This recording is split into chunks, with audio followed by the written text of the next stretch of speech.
Forget about those dank new Star Trek series. We're going to take you back to a time when Trek ruled the sci-fi day. And we're going to talk a little bit about the wonderful and weird technology in Star Trek and how it can be used to enliven your games. This is the Red Dice Diaries RPG podcast with John and Hannah. Noch nay. Make it so.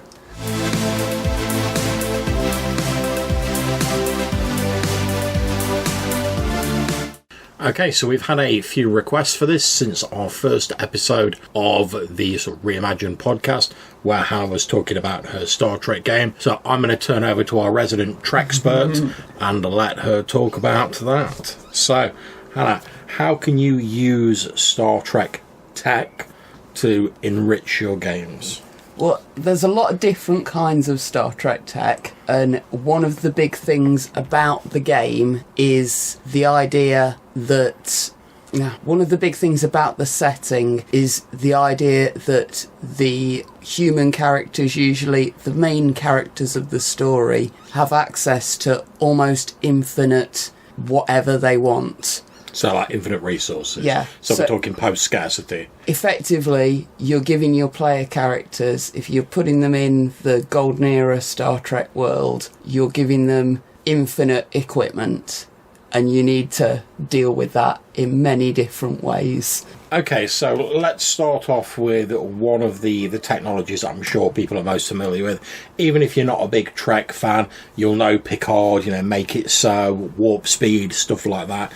So obviously there's some sort of faster than light travel in Star Trek. How does that break down and how can that help with your game? Well, it breaks down as effectively the idea is that when a ship travels at warp speed, the ship isn't travelling, it's folding space around it, and each warp factor, warp 1 is the speed of light. Okay. Warp 2 is the speed of light times the speed of light. So warp 9 is ridiculously fast by comparison to warp 1.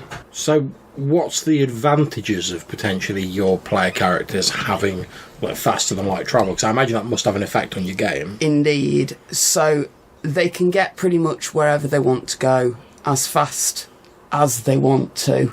Okay. Unless you put an obstacle in for why they can't. You just have to think about distance in terms of the individual story that you're covering. So it sounds to me like what you're saying is that and correct me if I'm wrong, it sounds like having this warp speed effectively negates the need for travel unless you want to use travel in your Exactly. game. And this is the thing with a lot of the Star Trek technology, you have to sort of go with it for the story and come up with some daft reason why it's not working at the moment if you don't want them to have access for it in that story. So presumably if you're running an adventure and you've got like planet A and planet B and there's nothing going on in between and they need to get from A to B, you can just be like, oh, warp speed, you're at planet B, let's crack on with the adventure. There's no need for a lengthy montage. You can go back and forth between planet A and planet B without any major trouble. Unless you want there to be a bit of travel time, you'll assume that it's going to take a couple of hours in-game.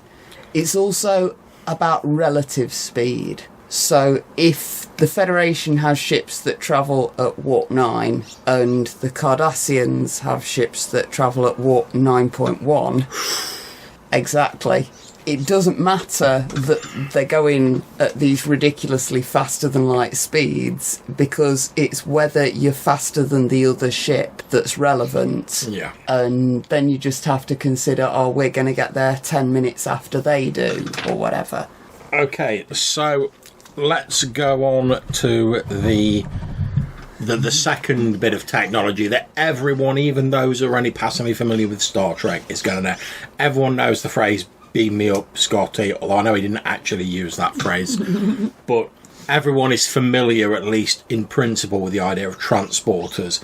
The ability to instantaneously move you from one place to another via a technological gizmo. The principle is that you can take an atom and change it into another type of atom using the replicator technology, which we'll talk about in a minute. That is used somehow to break down an entire human object, whatever you like, turn it from matter into energy, send it through a stream, and turn it back again.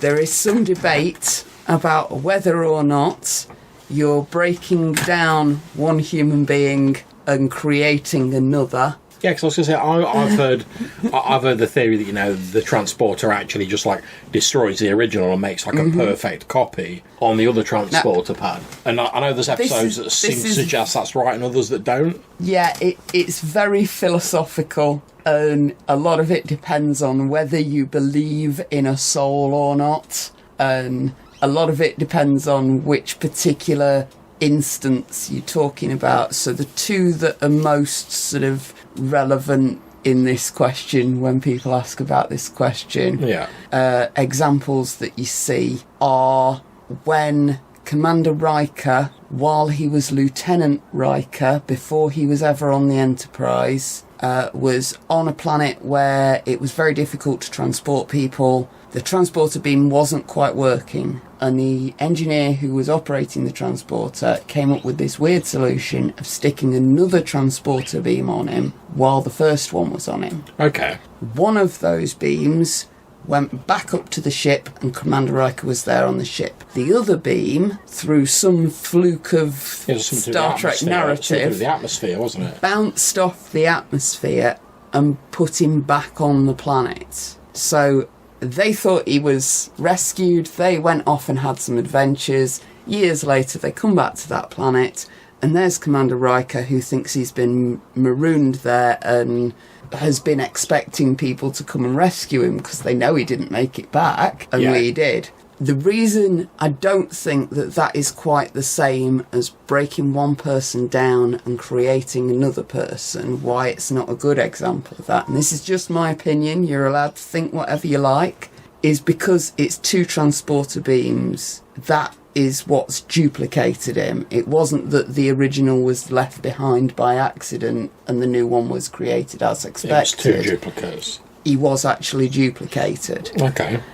The other example that people talk about with the next-gen technology and whether or not the soul goes through the transporter is the fact that Barclay is aware of being inside a transporter beam. When there's I think it's a minor incident where for a couple of seconds they can't get him to materialise, and it just takes a little bit longer, and it turns out there's some microbes inside some of the transporter equipment, and that's what he's perceived while he's in there.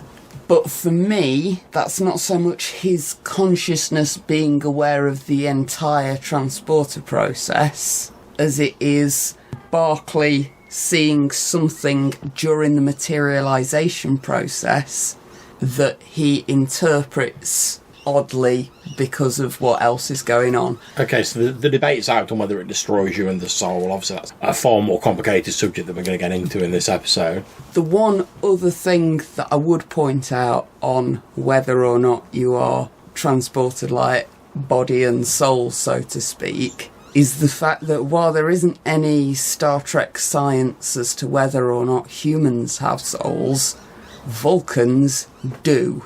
We've seen it covered in two separate stories, one in Enterprise. Oh, three, in fact, because I think Picard carries part of Sarek's soul later.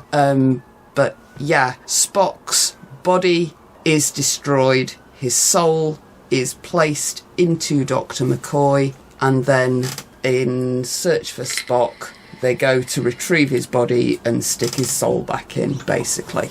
I'm pretty sure in the intervening time, Dr. McCoy goes through a transporter beam at least once. And surely, if Spock's soul's been transported in that way, then it must also be being transported by the transporter beam. Now, whether or not the actual technology is doing that, or whether your soul just knows where your body is, or knows where there's a suitable body, that's all far too philosophical, and so I'm not touching it with a barge pole. It sounds to me, in game terms, obviously the transporters offer much the same benefits that like faster than light travel do. So you don't have to like travel via shuttle from a planet; you can just be beamed up. Indeed. But again, you can always come up with some weird reason why the transporters can't work. Or there's magnetic rocks in the planet or whatever. If you want them to travel by shuttle, but it seems to me from what we've just been talking about, if you wanted to get into the more sort of philosophical side of like your game, you don't have to, but if you wanted to, this might be a good way to start sort of sliding that in. There's a lot of material there that you could use, and there's other sort of stories if you wanted to do the philosophical stuff. The Vulcans are a really interesting race to look at that stuff for, because so much of their culture is like out there for you to look at on Memory Alpha. Same with the Klingons. Okay, so you mentioned a bit about replicators there. Now, obviously, if you're not familiar with them, in I'm sure you probably are, but in Star Trek, they have effectively like a series of like ultra sophisticated 3D printers that can like make whatever you want. So you go up to it and go, "Oh, I'd like a glass of water, temperature 15 degrees or whatever." I can't believe you didn't say tea Earl Grey hot. I'm not as big as a Star Trek person as you, but it can basically manufacture whatever you want, converted energy into matter, is how I understand it, and just like Shazam, there it is. Yep. Now, again, energy into matter and matter into energy. I believe that most of the matter that's used in the food replicators in Federation ships comes from the waste extraction units in said Federation ship. There's a great bit in Enterprise where they're answering questions for kids from a primary school, and the engineer explains how most of the things that come out of the matter replication unit that they're using are made from poop and old shoes. Yeah. Again, matter needs to be there to get broken down into energy, or it uses a lot more energy. Replicators are massive power suckers. That's why on Voyager they spend so much time looking for other sources of food, because they need the replicators to keep repairing the ship, and it costs a lot of energy to keep making cake for everybody. Yeah, because don't they, like, the crew have, like, rations of, like, using the replicators for everything? Yeah. And that's one of the things with Voyager that's a little different from many of the other shows, in that the crew do have their own sort of economy there. Yeah. Whereas in Next Gen, basically, if somebody wants something, they go down to the Replimat, they push a couple of buttons, they get the thing. So gifts, for example, become a lot more about just picking a symbolic object than it is about how much you've spent on that object, because you've spent a replicator ration. Yeah. In Deep Space Nine, on the other hand, because they have to work with other economies as well, there's times when Jake Sisko wants to buy something and he can't because he's human and humans don't have money. Because humans don't need money, because humans have replicators and they can get whatever they want whenever they want. They need some of that gold pressed latinum. Okay, so again, in terms of games, for those who aren't familiar, we're probably going to refer to the phrase post-scarcity here. Yep. And what that effectively means is, what would the world be like if the sort of daily struggle to acquire things wasn't there? And I know there's a speech in one, I think it's probably Next Gen or original series, where he talks about how humanity's like the need for material things. Oh, there's several. I think you're thinking of Picard explaining it to the woman in First Contact when they're walking away from the ball. Yeah, and he's saying like the drive to acquire material things isn't part of like the human makeup in their time. And she's like, "Oh, well, what do you do then?" He's like, "Well, we go out and improve ourselves, and we try and find out what's out there." Yeah. So in terms of your game, what effect does that have on your game when effectively... It's obviously like in a traditional D&D game, which is obviously like more my sort of bag, a lot of the drive is like, right, we're going out to get that treasure. We're going out to like earn that gold. We're going out to do this. If you can just go up to a replicator and be like, "Give me this." how does that affect the game? How does it make it different if the drive to like get stuff is removed from your player characters? Well, obviously it means that a lot more of the game is about the people and how they're interacting with each other. If you give your players all of the power, all they want is to make happy endings for NPCs, or that's been my experience with it so far. They want to be able to make it so that places where bad things are happening, bad things aren't happening anymore. They want to make it so that everybody has access to this. So it sounds to me, and again, correct me if I'm wrong, that what you're saying is like, because those sort of traditional RPG sort of motivators have been removed, you need to find other things to motivate your player characters, whether that's helping out an NPC, whether like giving them an ethical challenge, or stuff like that. So what would you recommend in terms of like stuff to replace that? This is another thing to look at. When I'm running Star Trek, when I think of Star Trek, I'm thinking of the Snodgrass episodes of Star Trek. She's one of the writers. The really sort of cerebral ones where nobody fires a shot, but there's something on the line. Like yesterday, I watched that first one with Kayla in, the woman who's Worf's son's mother. Yeah. The stakes in that episode are there's a Klingon ship which has been...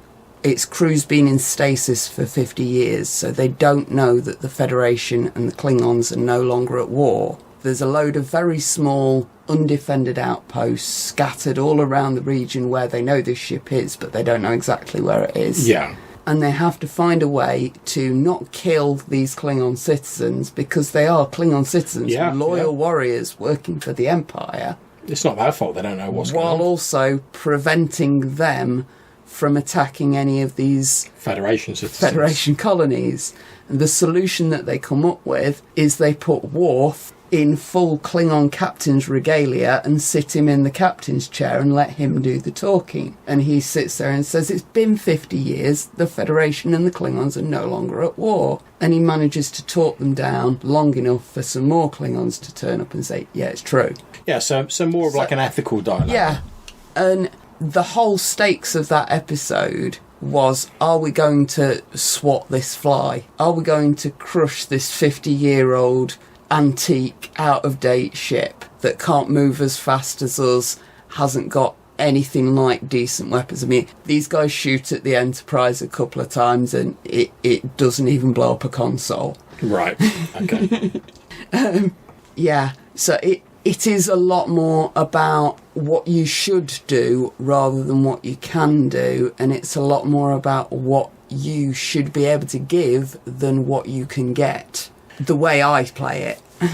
Okay, so you mentioned like shooting there and not making a shot. However, we know that there are weapons like phasers, etc. in Star Trek. There's various different iterations of them throughout the different films. So obviously there is still the need for forms of personal protection. Well, yeah, because if there's no threat of combat, then there's less... So the diplomacy feels like less of an achievement when you manage to talk them down from a fight, sort of a thing.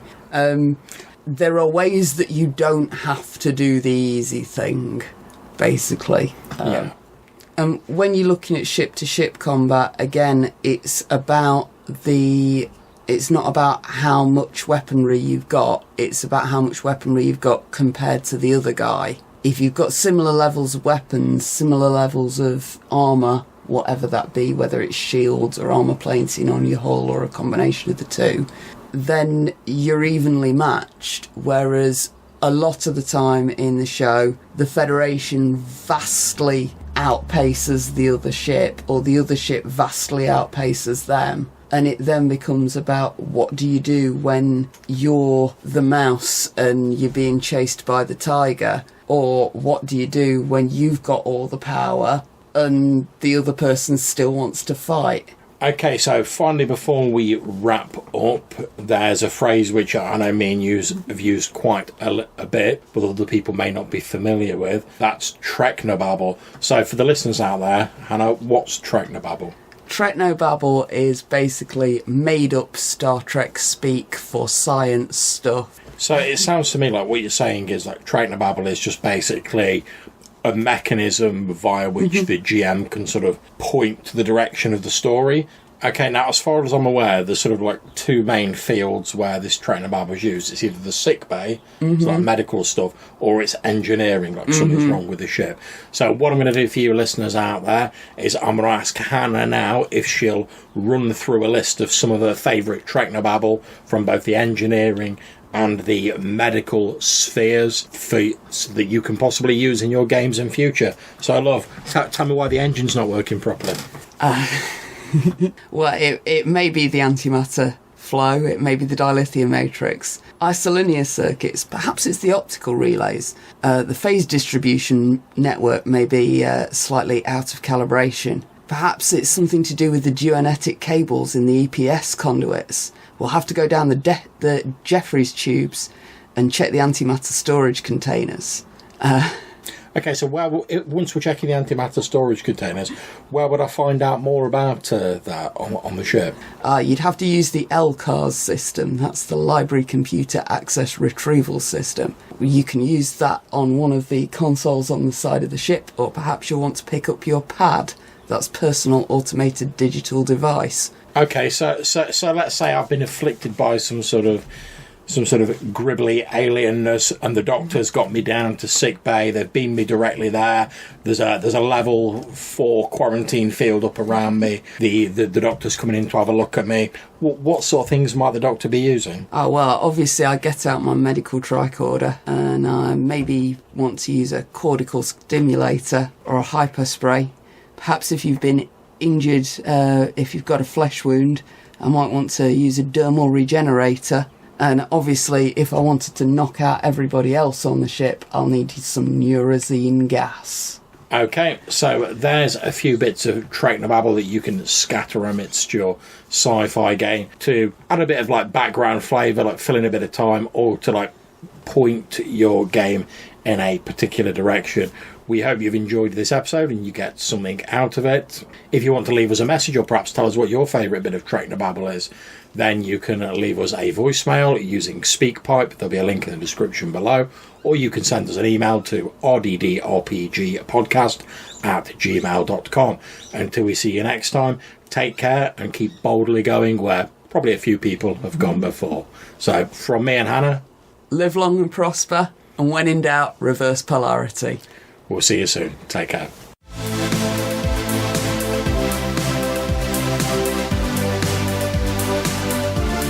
Poop and old shoes.